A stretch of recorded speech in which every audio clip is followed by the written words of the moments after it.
کما صلیت علی ابراہیم وعلی آل ابراہیم انک حمید مجید اللہم بارک علی محمد وعلی آل محمد کما بارکت علی ابراہیم وعلی آل ابراہیم انک حمید مجید۔ سب تعریفیں اللہ رب العزت کے لیے جو ہم سب کا خالق ہے، مالک ہے، منعم ہے، اور کروڑوں درود و سلام آپ صلی اللہ علیہ وسلم کی ذات مبارکہ پر جو خاتم الانبیاء اور رحمت للعالمین ہیں۔ اس کائنات کے سارے درخت اگر کلمے بن جائیں، سارے سمندر اور دریا سیاہی بن جائے، تو میرے رب کی اور رب کے محبوب صلی اللہ علیہ وسلم کی تعریف نہیں لکھی جا سکتی۔ میں نے آپ کے سامنے سورہ بقرہ کی 34 نمبر اور سورہ نساء کی 36 آیت کا آخری حصہ تلاوت کرنے کا شرف حاصل کیا ہے۔ آج جو میرا موضوع ہے وہ ہے غرور و تکبر سے بچنا۔ یاد رکھیے،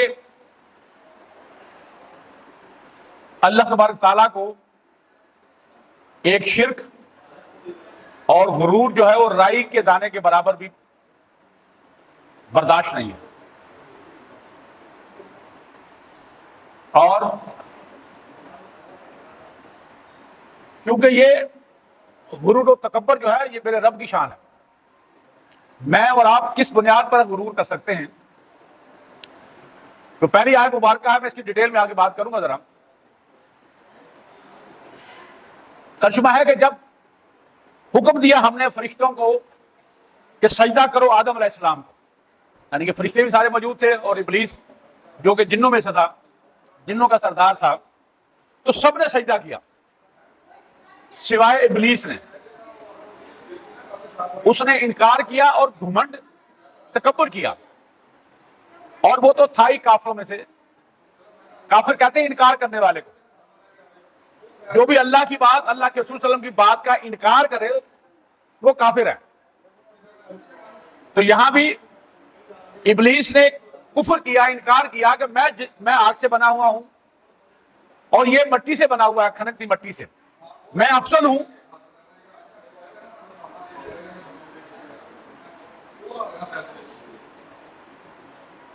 کہ میں افضل ہوں، یہ مجھ سے کمتر ہے۔ یار بندے چپ کراؤ ذرا، اور بابا چپ کر دو ذرا ایک منٹ، تسی کہاں سے بیٹھے تھے یار؟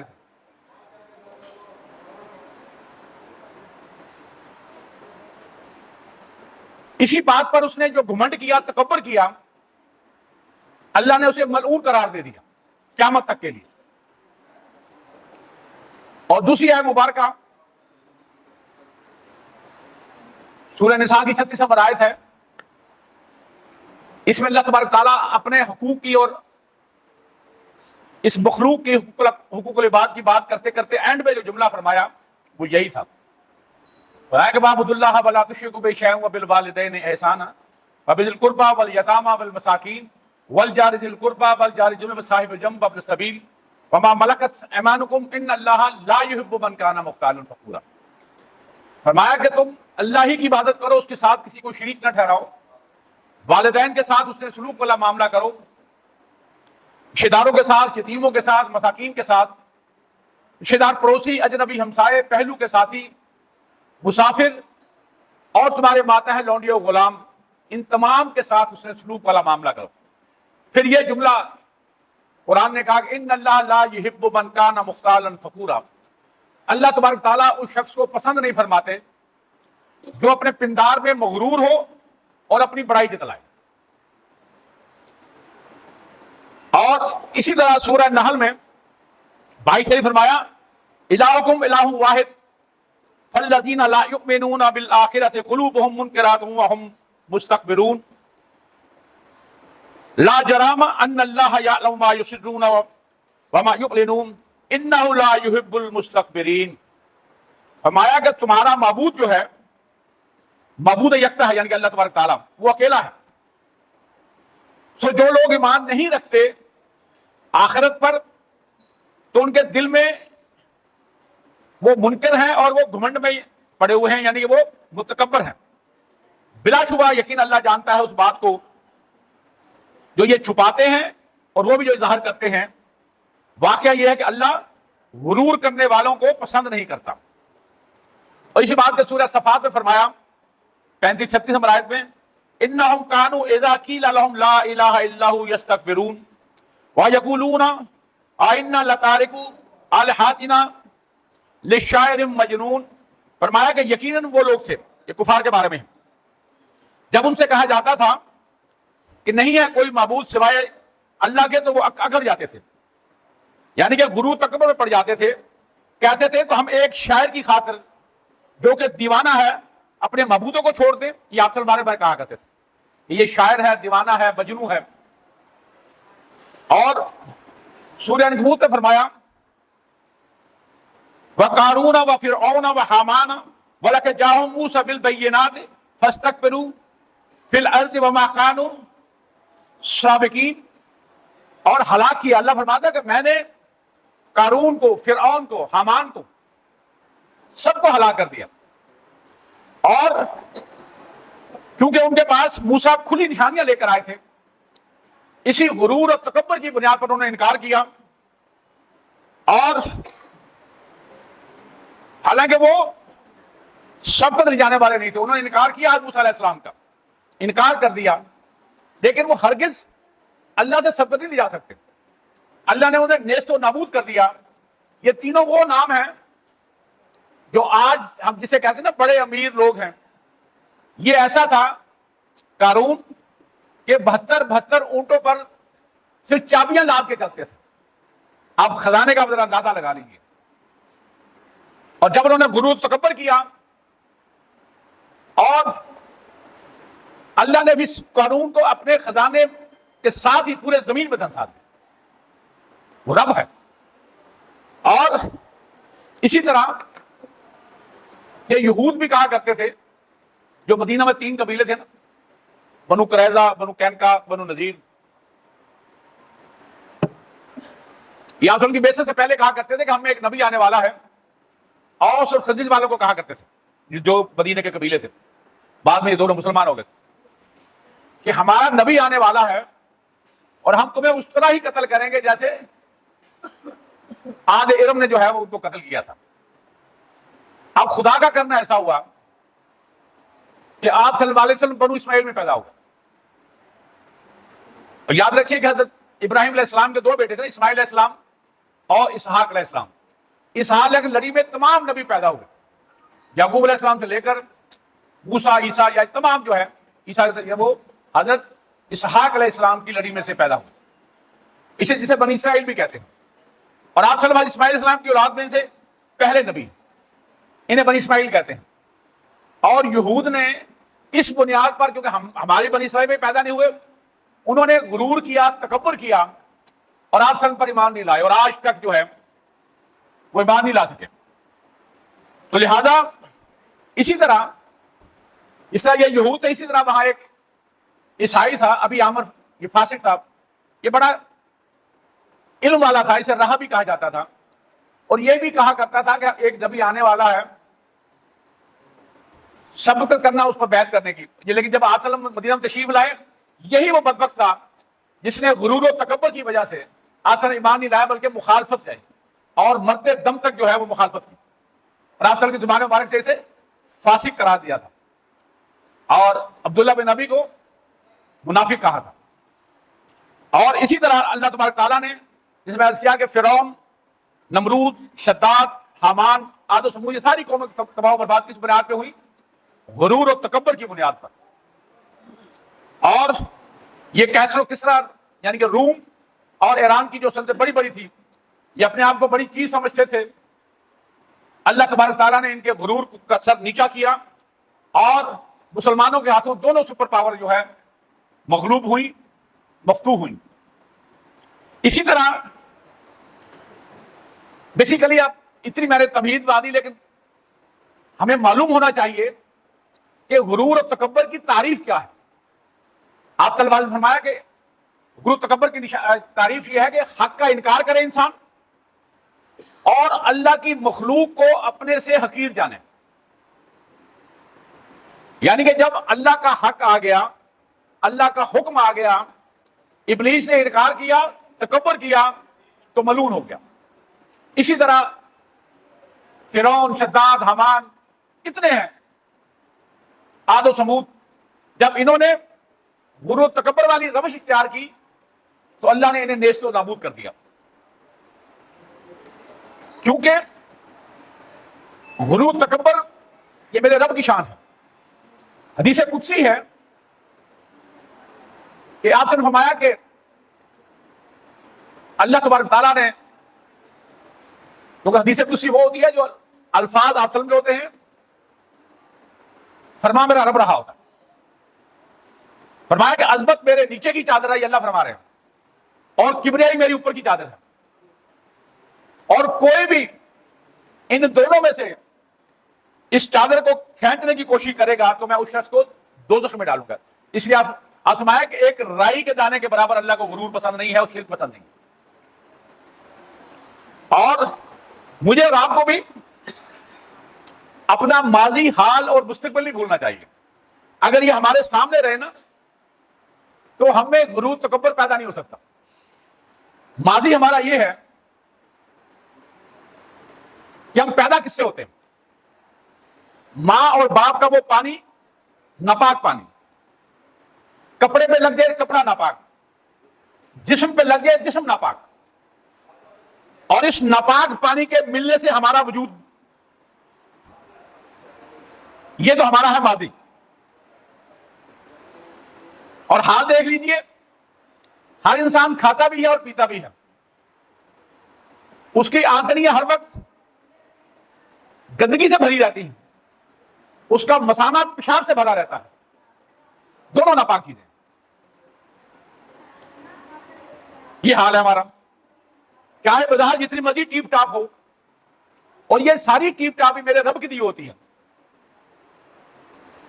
قد کاٹ، خوبصورتی، طاقت، عہدہ، ذمہ داری، ہر چیز جو ہے، رزق جو ہے، یہ تمام کے تمام میرے رب کا دیا ہوا تھا۔ اور پھر ہمارا مستقبل کیا ہے؟ جب ہم مرتے ہیں، میں کیونکہ ڈاکٹر ہوں، میں نے کئی ایگزومیشن قبر سائیاں کی ہیں، یقین جانیے قبر کھولنے پہ جو ہے نا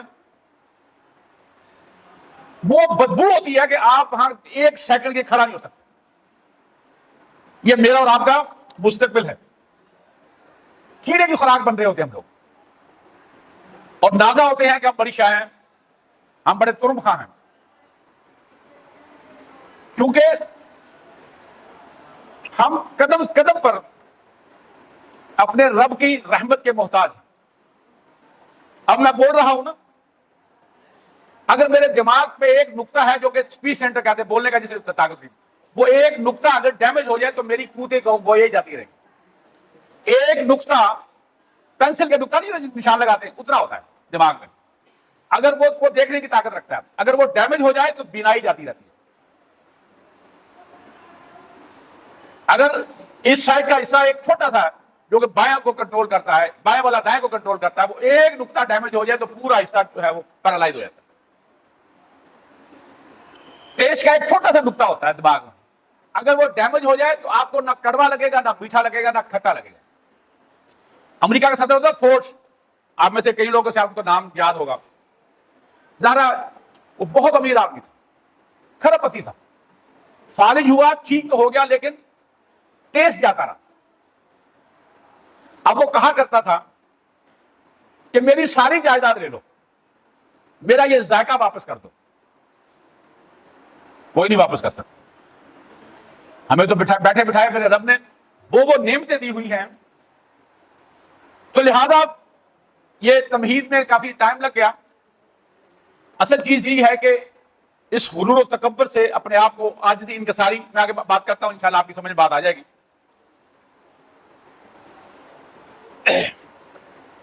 حضرت عبداللہ بن مسعود رضی اللہ عنہ روایت کرتے ہیں کہ آپ نے فرمایا کہ اللہ تبارک تعالیٰ کو وہ شخص جو جس میں ایک رائی کے دانے کے برابر غرور ہے، وہ جنت کی خوشبو بھی نہیں پا سکے گا۔ صحابی نے سوال کیا کہ یا رسول اللہ، میرا بھی دل چاہتا ہے اچھا لباس ہو، اچھے جوتے ہوں، کوڑا لٹکا ہوا ہو، بیسک گھوڑے پر میں سوار ہوں، کیا یہ بھی تکبر میں ہے؟ کہا نہیں، فرمایا کہ اللہ جمیل ہے، وہ جمال کو پسند کرتا ہے، یعنی کہ اگر اللہ نے تمہیں دیا ہوا ہے مال تو وہ تمہارے جسم پر بھی دیکھنا پسند کرتا ہے، تمہارے کھانے پینے بھی وہ پسند کرتا ہے۔ حضرت حسن رحم اللہ روایت کرتے ہیں کہ آپ سے فرمایا کہ جو شخص اپنے جوتے کی مرمت کر لیتا ہے، ایک ایک بات ذرا غور سے سنیے گا، اپنے کپڑے کو پیمد لگا لیتا ہے اور اللہ کے لیے اپنے چہرے کو گرد آلود کر لیتا ہے تو وہ تکبر سے بری ہوتا ہے۔ ایک اور بات میں کہ آپ سے فرمایا کہ جو شخص موٹا جوٹا کپڑا پہن لیتا ہے، آپ سلم کے اکثر جو ہے جبہ مبارک کاٹنے کا تو کبھی کبھی نصیب ہوتا تھا، عموماً یہ مکس ہوئے تھے، اونی اور دوسرا، یا آپ سلم کے جسم مبارک کا نشان پڑ جاتے تھے، اور مرمت کرتا جوتا استعمال کر لیتا ہے، اپنے گدھے پر سوار ہو جاتا ہے، اور سارے بچے سائیکل موٹر سائیکل بڑھانے اپنی توہین سمجھتے ہیں، بکری کا دودھ نکال لیتا ہے، اہل و عیال کے ساتھ بیٹھ کر کھانا کھا لیتا ہے، مسکینوں کی ہمنشینی کرتا ہے، ایسے شخص سے اللہ تعالیٰ تکبر کا نام و نشان مٹا دیتے ہیں۔ ایک شخص تھا، وہ آیا کہ اللہ کے رسول میرا دل بڑا سخت ہے، نرم بھی نہیں ہوتا، تو آپ فرمایا کہ غریبوں کے ساتھ بیٹھا کرو، یتیموں کے سر پر ہاتھ پھیرا کرو، مسکینوں یتیموں کے ساتھ بیٹھ کے زمین پر کھانا کھایا کرو، اللہ تمہارا دل نرم کر دے گا۔ اسی طرح حضرت کعب ہمارے تابعی ہیں رحمۃ اللہ روایت کرتے ہیں کہ اللہ کے رسول فرمایا کہ قیامت کے دن متکبر لوگوں کی شکلیں یہی ہوں گی، جو پیچھے جسہ ہے نا وہ چونٹی کا ہوگا، شکل یہ جسہ چونٹی کا ہوگا، اور ذلت و خواری ان پر جاری ہوگی، اور وہ دوزخ کی آگ میں جلیں گے، اور پیٹ ان کے جو ہے اس سے وہ اپنی پیاس بجھائیں گے۔ حضرت حسن بن علی رضی اللہ تعالیٰ عنہ روایت کرتے کہ میں ایک دفعہ گھوڑے پر جا رہا تھا، کچھ لوگ مسکین لوگ سوکھی روٹی پانی میں بھگو کھا رہے تھے، انہوں نے مجھے دعوت دی تو میں فوراً اتر آیا، کہ میرا رب یہ ناپسند ہی نہ کرے کہ میں غریبوں کے ساتھ بیٹھ کر کھانے کو شاید یہ غرور تکبر کی نشانی نہ ہو، تو فوراً میں گھوڑے سے اترے اور ان سے ساتھ بیٹھ کر وہ پانی میں بھگو کے روٹی کھانے لگے، اللہ کا شکر ادا کیا، اور پھر ان سب کو ساتھ لیا، اپنے گھر لے گئے، اور گھر میں کہا جو بیسک کھانے ہیں ان کے لیے بناؤ، آج میرے مہمان ہیں۔ اس لیے آپ سب کا ارشاد مبارک ہے، جب آپ مدینہ تشریف لے گئے نا، ایک یہودی تھا عبداللہ بن سلام، یہ بڑا عالم تھا، اور یہ آپ سب کو ملنے گیا، دیکھنے گیا، جب اس کی نظر آپ سلم کے چہرے مبارک پر پڑی نا، یا تو کسی اور نیت سے تھا، تو کہا کہ میرے دل نے گواہی دی کہ اے نورانی چہرہ کسی جھوٹے شخص نہیں ہو سکتا۔ آپ سلم کیا ارشاد فرما رہے تھے وہ سن لیجیے، یہ وہ پہلا جملہ تھا جو آپ نے مدینہ آ کے ارشاد فرمایا تھا۔ آپ فرمایا کہ سلام کو عام کرو، غریبوں کو کھانا کھلاؤ، رشتہ داریوں کو ملاؤ، اور جب رات کو لوگ سو جائیں تو اللہ کے آگے سجدہ ریز ہوگا، نماز سجدہ ادا کرو، اللہ تمہیں بڑی آسانی کے ساتھ جنت میں داخل کر دے گا۔ اور حضرت ابو ہریرہ، یہ صحیح مسلم کی حدیث ہے، آپ نے فرمایا کہ 3 قسم کے آدمی ہیں جن کے ساتھ اللہ تعالیٰ شفقت کا کلام نہیں فرمائے گا اور نظر کرم نہیں فرمائے گا۔ یاد رکھیے، اللہ نے قیامت والے دن جس پر نظر کرم فرما دی نا، اس کا حساب نہیں ہونا، وہ ڈائریکٹ جنت میں جائے گا، اور جس کا حساب شروع ہو گیا وہ بچ نہیں سکے۔ اور وہ 3 لوگ کون سے ہیں جن سے اللہ شفقت کا کلام اور نظر کرم نہیں فرمائے گا؟ وہ 3 لوگ ہیں، ایک بڑا زانی، ایک بڑا اوپر سے زانی، دوسرا جھوٹا بادشاہ، اللہ نے بادشاہی دی لیکن جھوٹا ہے، تیسرا وہ غریب ہے، نادار ہے اور متکبر ہو۔ یہ 3 لوگ۔ اور حضرت ابو ہریرہ روایت کرتے رضی اللہ تعالیٰ عنہ کہ مجھے 3 آدمی دکھائے گئے جو سب سے پہلے جنت میں جائیں گے، اور 3 لوگ ایسے دکھائے گئے جو سب سے پہلے جہنم میں جائیں گے۔ جو جنت میں جانے والے سب سے پہلے کون سے ہیں؟ ایک تو شہید ہے، شہید کا خون کا قطرہ زمین پر بعد میں گرتا ہے، اللہ اسے جنت میں پہلے داخل کرتا ہے۔ ایک اگر مقروض ہوگا پھر نہیں۔ دوسرا غلام، کہ اس کی غلامی اسے اپنے رب کی اطاعت سے روکتی، غریب ہے، کچھ نہیں ہے گھر میں، لیکن اللہ کی اطاعت جو ہے اس میں کوئی کمی نہیں آنے دیتا. تیسرا کمزور عیالدار فقیر. بہت سے بچے ہیں, غربت ہے, لیکن اللہ کو نہیں بھولتا, سب سے پہلے جنت میں جائے گا. اور یاد رکھیے جو غریب لوگ ہیں نا, یہ 500 سال پہلے امیروں سے جنت میں جائیں گے. اور حضرت سلمان علیہ السلام جو بادشاہ بھی ہے نا, یہ 40 سال بعد جائیں گے باقی نبیوں سے جنت میں. اور جو دوزخ میں جانے والے ہیں, حاکم جو زبردستی مسلط ہو جائے. میں مثال نہیں دینا چاہتا, آپ خود آپ اندازہ لگا لیجیے. دوسرا مالدار جو زکات نہ دیتا ہو. اور تیسرا متکبر فقیر, غریب بھی اور تکبر بھی کرتا ہے. اور فرمایا کہ 3 آدمیوں سے اللہ بغض رکھتا ہے. ایک فاسق, فسق و فجور کرنے والا, اور فاسقوں میں بھی برا فاسق. دوسرا بخیل, اور اس بخیلوں میں بھی جو مالدار ہو اور بخل کرتا ہو. تیسرا متکبر, تکبر کرنے والا. اور 3 قسم لوگوں سے اللہ محبت رکھتے ہیں. ایک متقی, اللہ سے ڈرنے والے, اور متقیوں میں بھی نوجوان, جوان جو ہوگا. اور سخی, سخی بھی وہ جو فقیر ہے, غریب ہے, لیکن اللہ کی راہ میں جو ہے خرچ کرتا ہے. تیسرا ہے کہ تواضع, انکساری کرنے والا. اصل جو تواضع کرتا ہے, انکساری کرتا ہے, عاجزی کرتا ہے, میرا رب اس کو بلند کرتا ہے. جو لوگوں سے نفرت نہیں کرتا, جو کچھ دیا ہے اس پر اللہ کا شکر ادا کرتا ہے, تواضع اختیار کرتا ہے, عاجزی اختیار کرتا ہے, میرا رب اس کی عزت بڑھاتا ہے. حضرت موسیٰ علیہ السلام نے اللہ سے پوچھا, ہم تو بھی کرتے تھے نا, کہ یا اللہ تمام مخلوق میں تیرے ہاں مبغوث غضب, جس پر تیرا غضب ہو, وہ کون ہے؟ وہ سن لیجئے, جس کا دل متکبر ہو, جس کی زبان سخت ہو, جس کا یقین کمزور ہو. اللہ پہ یقین بڑا مضبوط ہونا چاہیے. آپ فرمائیں کہ کسی کے آگے ہاتھ پھیلانا یہ بھی شرک ہے. اگر آپ کا تسبیح ٹوٹ جائے, یہ بھی اللہ سے مانگو. بندے نے کیا دینا؟ ہاں اللہ بندے کو بھیج دے گا تمہاری مدد کے لیے, لیکن مانگو اللہ سے. اور چوتھا, جس کا ہاتھ بخیل ہو, کنجوس ہو. اور حضرت ابو ہریرہ روایت کرتے ہیں, آپ سے فرمایا کہ جو شخص اللہ تعالیٰ کی رضا کے لیے تواضع اختیار کرتا ہے, اور اللہ تعالیٰ اسے سربلند کرتے ہیں. حضرت عمر فاروق رضی اللہ عنہ روایت ہے کہ تواضع کا اعلیٰ درجہ یہ ہے کہ جس مسلمان کو بھی ملے سلام کرے, سلام میں پہل کرے. مجھے کو ملے تو میں سلام کروں, میں یہ نہ سمجھوں کہ میں یہاں کا میڈیکل سپرنٹینڈنٹ ہوں تو سب لوگ مجھے سلام کریں. نہیں, کیونکہ سب لوگ اللہ کے نزدیک, چاہے ایک پی این ہے, ہو سکتا اللہ کے نزدیک مجھ سے وہ بہتر ہو. انسان کی عزت کرنی ہے, اس کو پیسوں میں نہیں تولنا. بعض اوقات انسان جو ہے غریب ضرور ہے, لیکن اللہ کے نزدیک بہت قریب ہے. وہ امیر کے پاس پیسہ بہت ہے, ہوتا اللہ سے بہت دور ہو. وہ فرمایا کہ مجلس میں ادنا مقام جو بھی ملے مسجد میں جا وہیں بیٹھ جائے. حضرت عبداللہ بن رواحہ رضی اللہ عنہ, آپ سے خطبہ ارشاد فرما رہے تو خطبہ فرمایا کہ جو جہاں ہے بیٹھ جائے. عبداللہ بن رواحہ بہت بڑے صحابی ہیں, شاعر اسلام بھی تھے, جنگ موتا میں یہ شہید ہوئے. وہ کہتے ہیں جب میرے کان میں بات پڑی تو میں جوتیوں پر بیٹھ گیا, سارا خطبہ میں نے جوتیوں پر بیٹھ کے سنا. یہ ہے اطاعت نبی. اور پھر فرمایا کہ جہاں مسجد میں کندھا پھلان کے جاتے ہیں نا, یہ بھی غرور تکبر کی نشانی ہے. جہاں جگہ ہو وہاں بیٹھ جائے. دوسروں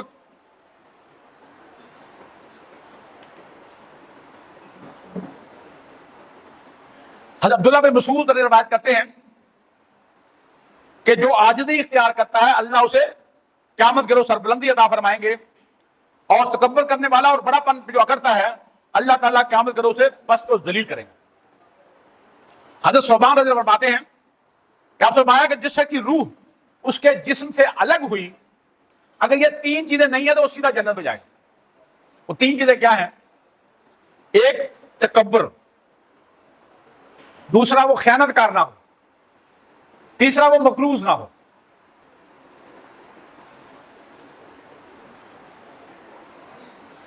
اور بہت ساری مثالیں دی جا سکتی ہیں, بس کافی ہو چکا ہے. اللہ تعالیٰ سے دعا ہے کہ اللہ تعالیٰ ہمیں قرآن کو پڑھنے، سمجھنے، عمل کرنے اور دوسرا کو پہنچانے کی توفیق عطا فرمائے۔ آپ کی زبان مبارک سے جو ایک ایک لفظ ہم تک پہنچا ہے وہ حق و سچ ہے، اس پر عمل کرنے کی اللہ ہمیں توفیق عطا فرمائے۔ صحابہ صحابیہ جو روشنی کے مینار ہیں، ان کی زندگی کا مطالعہ کرنے کے اللہ ہمیں توفیق عطا فرمائے، اور اہل بیت کی محبت عطا فرمائے، تاکہ ہمارے دل و دماغ پر جو زنگ چڑھا اتر جائے اور اللہ ہمارا صراط مستقیم پر چلنا آسان فرما دے۔ جزاک اللہ احسن جزا، وما علینا الا البلاغ المبین۔ الحمد